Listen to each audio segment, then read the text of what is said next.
It was supposed to be a family trip, a quick getaway to a nearby state for a weekend. We had planned everything out meticulously: hotel reservations, flights, car rentals, and even the activities we were going to do. My family, including my parents, two sisters, and a couple of cousins, were all set for what seemed like a typical vacation. But little did I know, they had something else planned. We boarded the flight in the early hours of Friday morning, all excited about the weekend ahead. I was the one who had the least interest in the trip at first. I was working on an important project and was feeling overwhelmed, but my family insisted it would be good for me to take a break and spend some time with them. So I reluctantly agreed. As we settled into our seats on the plane, everyone seemed in a good mood, cracking jokes and catching up. The flight went by quickly, and we landed in the new state around noon. As we exited the airport, I realized that there was something a little off. Everyone was unusually cheerful, but no one seemed to acknowledge the fact that I was still feeling a little groggy from the early flight. We picked up our luggage, and the rental car was ready for us. I noticed that my sisters kept exchanging glances, but I thought nothing of it. Our destination was a quaint little hotel in a small town, about 2 hours from the airport. It was picturesque, with cobblestone streets and colorful buildings. When we arrived, we checked in, and I started to feel a little more at ease. The town had a peaceful vibe, and I began to get into the spirit of things. That's when it all started to unfold. As we settled into our rooms, my family began acting strangely. They were whispering and laughing in hushed tones. My curiosity piqued, but before I could ask what was going on, they invited me to a family dinner at a restaurant nearby. I wasn't very hungry, but I joined them anyway, thinking it would be a nice bonding experience. The dinner was casual, but the mood kept shifting in odd ways. My family was being unusually secretive, and there were moments where I felt like they were in on some kind of joke that I wasn't included in. After the meal, we decided to take a walk along the main street. My parents and cousins seemed to be leading the way, and I walked a bit behind them, trying to shake off the feeling that something was amiss. That's when it happened. I received a text message on my phone from my older sister. "Go back to the hotel. We'll meet you there soon," it read. I thought it was strange, but I didn't think much of it at first. I turned around and started heading back to the hotel, not suspecting a thing. When I arrived at the hotel, the lobby was empty. The front desk staff barely looked up as I walked past them, and I headed up to my room. But as I approached the door, I noticed something was off. The door was cracked open. I pushed it gently and stepped inside. The room was eerily quiet. And then I saw it. My family's luggage was gone. The bed was empty. The lights were off. My heart sank as the reality of the situation began to hit me. I hurried back to the lobby, but there was no sign of anyone. The desk clerk informed me that everyone had checked out. My phone buzzed in my hand.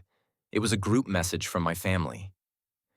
"We thought it would be funny to leave you here and see if you can find your way back home. Let's see if you can figure this one out, huh?" I couldn't believe it. My own family had left me stranded in another state as some sort of prank. I was livid, confused, and honestly a little scared. How was I going to get back? I didn't have enough money for a last-minute flight, and I certainly didn't know my way around this unfamiliar town. I called my sister, furious. "What the hell is wrong with you?" I shouted.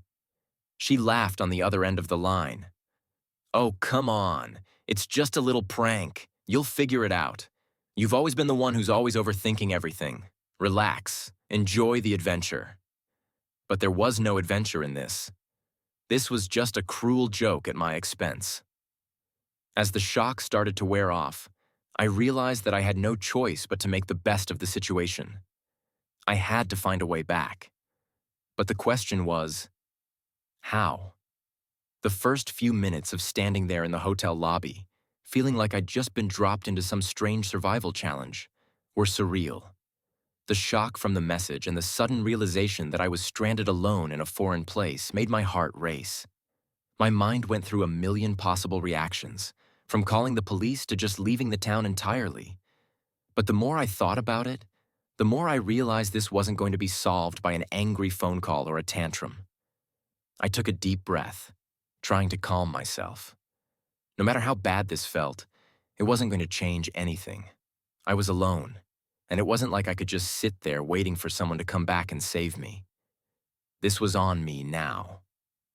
I pulled up a map of the town on my phone and tried to figure out my bearings. I hadn't paid much attention on the way in, but I remembered a few key landmarks. There was a bus station a couple of blocks away, and the airport was a good 45-minute drive. I needed to get to the airport somehow. But how? My phone was low on battery, and I didn't even know where to start looking for a cab or a ride. I walked out of the hotel and into the cool evening air, looking around for any sign of life. There were a few shops along the street, but not much activity. The town felt like it was winding down for the night, and I couldn't help but wonder if I'd be able to find help here or if I was just out of luck. As I walked further down the street, I saw a small cafe still open, a warm glow spilling out from inside. The idea of sitting down for a while to gather my thoughts sounded appealing. Maybe I could charge my phone there and figure things out. I crossed the street and entered the cafe, hoping for a moment of peace, though I knew that peace was a luxury I couldn't afford right now. The cafe was quiet, with only a few patrons scattered at different tables. The barista, a middle-aged woman with short, graying hair, greeted me with a warm smile as I approached the counter. I ordered a coffee and asked if I could charge my phone. She nodded kindly, handed me a charger, and pointed to an outlet by the window. I plugged in my phone and sat down, trying to clear my mind. As I sipped the coffee, the events of the day started replaying in my head. The text message, the laughter, the hotel room. It was a prank, I told myself over and over again, but my anger was still simmering beneath the surface. I had always been close to my family.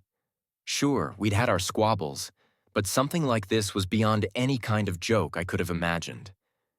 I felt humiliated and betrayed, wondering how long it would take before they finally realized what a huge mistake they had made.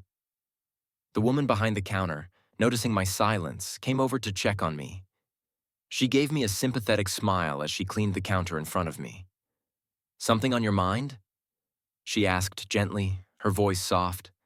I hesitated before responding, not sure if I wanted to spill the whole story to a stranger.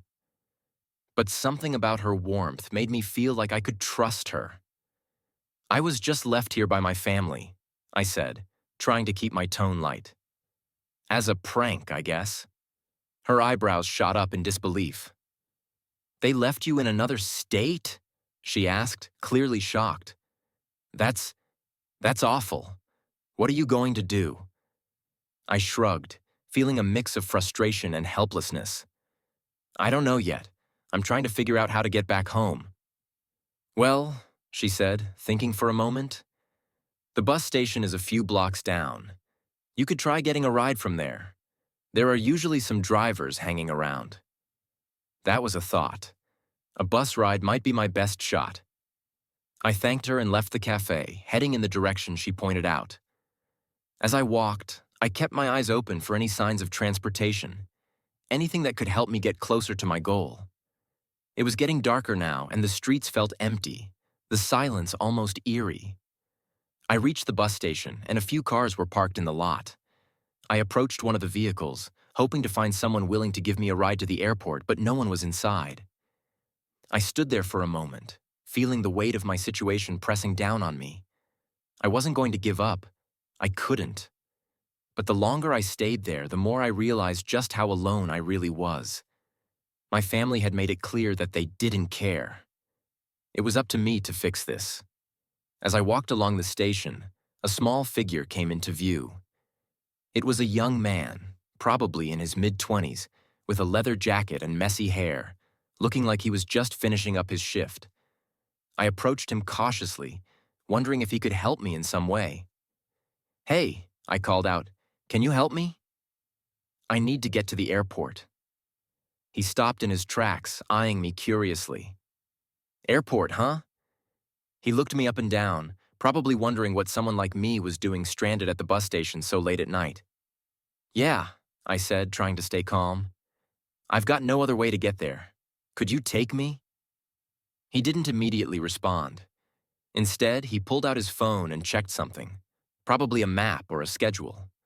After what felt like an eternity, he nodded. "All right, I can take you, but it's going to cost you extra at this hour." I didn't care about the price. I had no other options. I agreed without hesitation. As we drove through the quiet streets, I thought about what had just happened. My family had abandoned me for their own amusement, but I was going to show them that I could handle this. I could get back on my feet. I could make it home. The ride to the airport felt like an eternity. The quiet hum of the car's engine was the only sound, as the streets of the town seemed deserted in the middle of the night. The driver, whose name I learned was Alex, didn't say much. He focused on the road, his eyes scanning the empty streets as we drove through darkened neighborhoods and industrial areas. My mind was still racing, trying to process everything that had happened. The anger, the humiliation, it all seemed too surreal.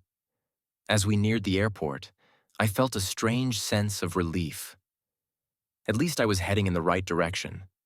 But as soon as we pulled up to the entrance, I realized something that hadn't occurred to me earlier. I had no flight booked. I hadn't planned to leave the state. My return ticket had been with the rest of the group, and now they were long gone. I turned to Alex. "I don't have a flight. I don't know what I'm going to do now." He gave me a look that mixed sympathy with a bit of disbelief. "You got stranded, huh? Your family leave you here like that?" I nodded, unable to even find the words to explain how badly they had treated me. He seemed to understand without needing any more details. After a brief pause, he spoke again. "Look, man, I know a guy who works at the ticket counter here. I can see if he can help you get something on the next flight out. Might not be cheap, but it's something." I didn't even think twice before agreeing. I was so desperate to get out of this nightmare that I would have done anything. Alex parked the car and walked with me to the terminal. As we entered the building, I noticed how empty it was. Only a handful of travelers were lingering around, most of them lost in their own worlds, waiting for late-night flights. At the ticket counter, a sleepy attendant greeted us. Alex spoke to him quietly for a moment, and the attendant glanced at me with an expression that I couldn't quite read. After a couple of minutes, Alex turned to me. "He's got a seat for you on the next flight out. It's not first class, but it'll get you back home." I could hardly believe it. I had gone from being stranded with no options to suddenly having a way back home, all because of a stranger's kindness. I thanked Alex profusely, my voice thick with gratitude, but he just shrugged it off with a smile. "No problem. It's the least I could do. Just get home safe." With my ticket in hand, I walked through security and found a seat at the gate. I still couldn't shake the anger and confusion that had been gnawing at me all day, but I also felt a strange sense of closure. It wasn't just the ticket that was getting me home. It was the realization that I was capable of handling a crisis like this on my own. It had been a hard lesson, but I had learned something about myself. I could survive, even when the people closest to me let me down. As I sat there waiting for the flight to board, I reflected on everything that had happened. It was a bizarre experience, to say the least, and as much as I wanted to let it go, a part of me couldn't help but wonder what my family was thinking. Were they laughing at me right now? Were they going to be shocked when they found out that I had made it home without their help? But then again, why should I care? They had chosen this path. They had decided it was funny to leave me stranded, and they had gotten their laugh. As for me, I had survived. I had figured it out, even when it seemed impossible. The plane finally boarded, and I found my seat. I settled into it, feeling the familiar comfort of being on my way home. The seatbelt clicked, and the plane began to taxi down the runway. As we soared into the night sky, I couldn't help but feel a sense of triumph. It wasn't the trip I had imagined, but it was a trip I would never forget. Have you ever been left stranded by someone close to you? How did you handle it? What would you have done in the protagonist's situation?